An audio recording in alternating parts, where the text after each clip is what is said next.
السلام علیکم دوستو، ویلکم بیک۔ آج میں آپ کے لیے ایک بہت ہی مزیدار کہانی لے کر آئی ہوں جس کا نام ہے میرا نہیں ہمارا بکرا۔ جب ابو نے بکرا لینے سے انکار کیا تو سمیر کا دل چکنا چور ہو گیا۔ ابو، ہم اس دفعہ بکرا کیوں نہیں لیں گے؟ پچھلی دفعہ تو ہم نے بہت موٹا تازہ بکرا لیا تھا، تو اس دفعہ کیوں نہیں لیں گے؟ سمیر سوال پر سوال کیے جا رہا تھا، لیکن اس کے ابو کے پاس سمیر کے سوالوں کا کوئی جواب نہیں تھا۔ بیٹا، اب قربانی کرنے کی ہماری حیثیت نہیں ہے۔ پچھلے سال ہم قربانی کر سکتے تھے، حالات ایک جیسے نہیں رہتے۔ اس دفعہ ہمارے پاس اتنی گنجائش نہیں ہے کہ ہم قربانی کر سکیں۔ اتنے میں گھر میں میں کی آواز آنے لگی۔ سمیر خوشی سے جھوم اٹھا کہ شاید ابو نے اس کے لیے بکرا منگوایا ہے، لیکن باہر پہنچتے ہی اس کی یہ خوشی اداسی میں تبدیل ہو گئی جب اس نے آصف کو ایک بکرے کا کان پکڑے آتے ہوئے دیکھا۔ آصف کے ساتھ اس کا بھائی عمیر بھی تھا۔ سمیر روتا ہوا اپنے کمرے میں چلا گیا۔ تھوڑی دیر بعد سمیر کے ابو اس کے کمرے میں گئے تو دیکھا کہ سمیر رو رہا ہے۔ بیٹا، کیوں رو رہے ہو؟ ابو، آپ نے دیکھا کہ وہ آصف بکرا ہاتھ میں لیے مجھے دکھا رہا تھا۔ انہوں نے تو بکرا لے لیا، لیکن آپ نے کیوں نہیں لیا؟ مجھے ہر حال میں بکرا چاہیے۔ میں نے انہیں اپنا بکرا دکھانا ہے کہ ہم بھی بکرا لے سکتے ہیں۔ مجھے ان سے اچھا اور موٹا بکرا چاہیے، اور ہاں، بکرا ہونا چاہیے، بکری نہیں۔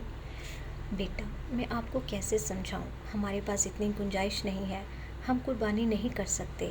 آپ میری بات سمجھنے کی کوشش کرو۔ اب تم ہی اس کو سمجھاؤ، میں تو سمجھا کر تھک گیا ہوں۔ سمیر کے ابو نے اس کی امی کو کہا۔ کیا ہوا بیٹا، کیا بات ہے؟ اس کی امی نے کہا۔ امی، دیکھیں نا، سب نے بکرا لے لیا اور ہم نے نہیں لیا۔ بیٹا، آپ کے ابو ٹھیک کہہ رہے ہیں، آپ نے بکرے کے ساتھ کھیلنا ہی تو ہے۔ آپ آصف کے بکرے کے ساتھ کھیل لو، آپ اس کو اپنا بکرا سمجھ لو۔ بس اب یہ رونا بند کرو اور اچھے بچوں کی طرح سو جاؤ۔ اگلے دن صبح کو سب سوئے ہوئے تھے، لیکن میں کی آواز سمیر کے کانوں میں گونج رہی تھی۔ سمیر اپنے بستر سے اٹھا اور صحن کی طرف گیا۔ صحن میں آصف کا بکرا میں کر رہا تھا۔ سمیر نے دور پڑی ہوئی گھاس اٹھائی اور بکرے کو کھلانے لگا۔ بکرا بھی بڑے آرام سے اس کے ہاتھوں سے گھاس کھا رہا تھا۔ اتنے میں آصف منہ پر ہاتھ پھیرتا ہوا باہر نکلا۔ اوئے سمیر، تمہاری جرأت کیسے ہوئی میرے بکرے کو ہاتھ لگانے کی؟ تم ہوتے کون ہو؟ آئندہ تم میرے بکرے کے قریب بھی نظر نہ آنا۔ آصف، میری بات تو سنو، تمہارا بکرا میں کر رہا تھا، اسے بھوک لگ رہی تھی، میں تو صرف اس کو گھاس کھلا رہا تھا۔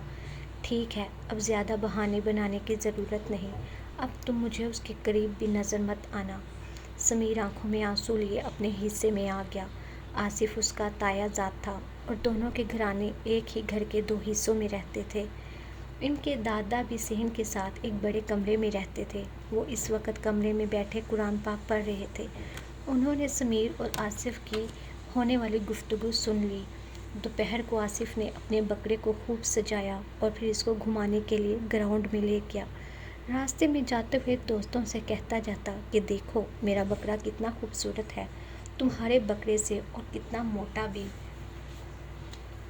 جب یہ ساری باتیں دادا جان کو پتہ چلیں تو انہوں نے آصف کو اپنے پاس بلایا اور کہا، بیٹا، تم نے صبح سمیر کو بکرے کو گھاس کھلانے سے کیوں منع کیا؟ دادا جان، وہ میرے بکرے کو گھاس کھلا رہا تھا، وہ اپنا بکرا لے اور اس کو کھلائے۔ بیٹا، قربانی کا مطلب بکرا خرید کر اس کو دکھاوا کرنا نہیں ہے، تو تم قربانی کے مطلب کو غلط سمجھ رہے ہو۔ تم ثواب نہیں گناہ کما رہے ہو۔ قربانی کر کے ہم سنت ابراہیمی کی یاد کو تازہ کرتے ہیں، لیکن تم اس کو دکھاوا بنا کر خود کو اور اپنے والد کو گنہگار کر رہے ہو۔ قربانی کرنا صاحب استطاعت پر فرض ہے۔ سمیر کے ابو اس دفعہ استطاعت نہیں رکھتے، اس لیے انہوں نے بکرا نہیں لیا۔ چوری کر کے، ڈاکہ ڈال کے یا قرض لے کے قربانی نہیں کی جاتی، یہ صرف اور صرف اللہ کی رضا کے لیے ہے۔ آپ دوسروں کو دکھانے کے لیے اگر قربانی کرو گے تو آپ کا سارا ثواب جاتا رہے گا۔ آپ کیا چاہتے ہو؟ آپ کے ابو آپ کی وجہ سے اللہ تعالیٰ کے آگے شرمندہ ہوں؟ بیٹا، عید الاضحیٰ ہمیں آپس میں پیار، محبت، اثار اور ایک دوسرے سے قربانی کا درس دیتی ہے۔ اس مبارک دن کو ہم اپنے عزیزوں، غریبوں، مسکینوں کو بھی اپنے ساتھ شامل کرتے ہیں۔ آپ کو چاہیے کہ جو لوگ قربانی نہیں کر سکتے آپ ان کو اپنے ساتھ ملاؤ تاکہ آپ زیادہ سے زیادہ ثواب حاصل کر سکو۔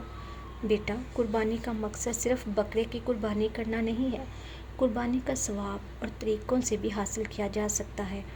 بیٹا، آپ نے صبح سمیر کو دھتکارا، اس کو کتنا دکھ ہوا ہوگا۔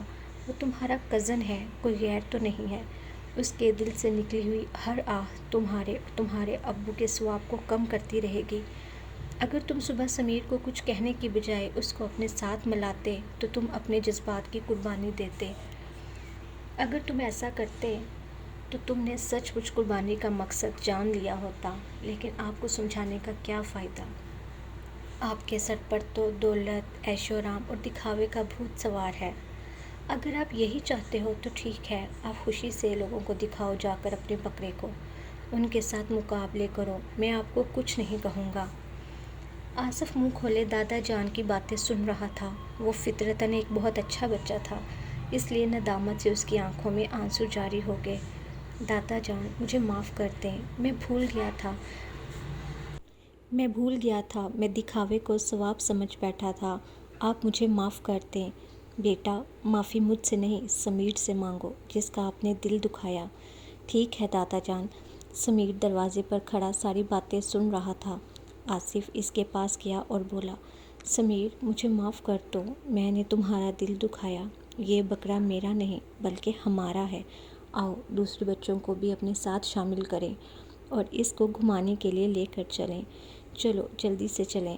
یہ کہتے ہی دونوں دروازے کی طرف گئے اور دادا جان مسکراتے ہوئے دونوں کو جاتا دیکھ کر اپنے کمرے کی طرف روانہ ہو گئے۔ امید ہے دوستوں آپ کو میری آج کی کہانی ضرور پسند آئی ہوگی۔ اب نیکسٹ ہم ملیں گے بہت ہی مزیدار کہانی کے ساتھ، تب تک کے لیے اللہ حافظ۔